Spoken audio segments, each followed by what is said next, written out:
Let me guess. You're here because you're tired of being lazy, but not tired enough to actually do something about it. Am I close? Every year you say, this is my year. And every year you realize by March, oh wait, that's now, that you're still stuck in the same loop. You said it in 2023 and 2024, and guess what? 2025 is about to get the same treatment, unless you make it happen. So let's stop lying to ourselves for a second, okay? Let's fix this. Here's the cold, hard truth. You're not lazy because you lack motivation. You're lazy because you're comfortable. Comfortable scrolling TikTok until your thumb cramps. Comfortable saying, I'll start tomorrow. Comfortable making excuses like, I don't have time, while watching your 7th Netflix episode in a row. Sound familiar? And look, I'm not judging. Okay, maybe a little, but I get it. Life's hard. Starting is hard. Sticking to something is even harder. But you know what's harder? That gut-wrenching feeling of looking at yourself in December and realizing you wasted another year. That's what we're trying to avoid here. So let's call out the elephant in the room. You've been too soft on yourself, and it's time to change that. Here's the thing. I'm not here to motivate you. Motivation? That's just sugar for your brain. It tastes good, gives you a little rush, and then crap. You're back on the couch, scrolling, convincing yourself that resting is productive. No, it's not. Productivity isn't about waiting for motivation to strike like some magical lightning bolt. It's about doing what you said you'd do, even when you don't feel like it. You think successful people wake up every day excited to grind? Of course not. They wake up groggy, annoyed, and tempted to snooze just like you.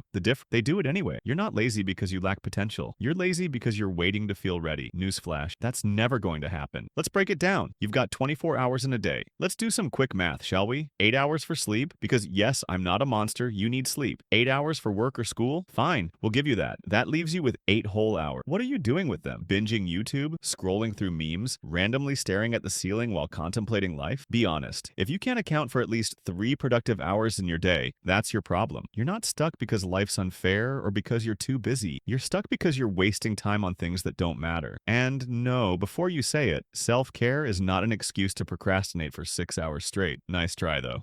All right, enough roasting. Let's talk solutions. You don't need a fancy planner or some $300 course to get your act together. Here's what you actually need. A system, not a goal. Goals are cute, but systems are what get results. Don't just say, I want to lose weight. Say, I'll work out for 20 minutes every day at 6 p.m. That's a system. Start small. Stop waiting for the perfect time to make massive change. Do something tiny today. Set a timer for 10 minutes and work on that thing you've been avoiding. Just 10 minutes. You can survive 10 minutes, right? Track your time. Seriously, download a free app or grab a piece of paper and write down what you do every hour. You'll be shocked at how much of your day you're wasting. Use free tools. You've got access to everything. Tutorial, apps, community. The internet is the greatest resource in human history, but most of us treat it like a toy. Want to learn a skill? YouTube. Want to organize your life? Notion, Google Calendar. Want to stop procrastinating? There's literally an app for that. No excuses. Now, let's talk about the part nobody wants to hear. The grind isn't supposed to feel good. Stop expecting it to. Growth is uncomfortable. It's waking up early when you want to sleep in. It's saying no to distractions when you'd rather zone out. It's choosing progress over comfort every single time. If you're waiting for every step to feel fun, you'll never get anywhere. But here's the upside. The results? The results feel amazing. Waking up 6 months from now, looking in the mirror and actually being proud of yourself, that's worth every uncomfortable grind session. So no, it won't be fun all the time, but it will be worth it. You've got everything you need to succeed. You're smart enough, you're capable enough, you're adaptable enough. Stop lying to yourself and saying, I can't. No, you won't. There's a difference. You're not stuck because there's a lack of opportunities. You're stuck because you're not grabbing them. But you can change that right now. Today, not tomorrow, not next week, not when you feel like it. Now, you don't need anyone else's permission to take control of your life. Just yours. So stop waiting for someone to save you. Be your own hero. Here's the deal. 2025 can be the year you finally pull it together. Or it can be another year of excuses. It's your call. Are you going to lock in, put in the work, and make it happen? Or are we having this exact same conversation next year? You've got the time. You've got the tools. You've got the power. So what's it going to be? Stop scrolling, start doing. And don't just make 2025 your year. Make it the year you prove to yourself that you're unstoppable.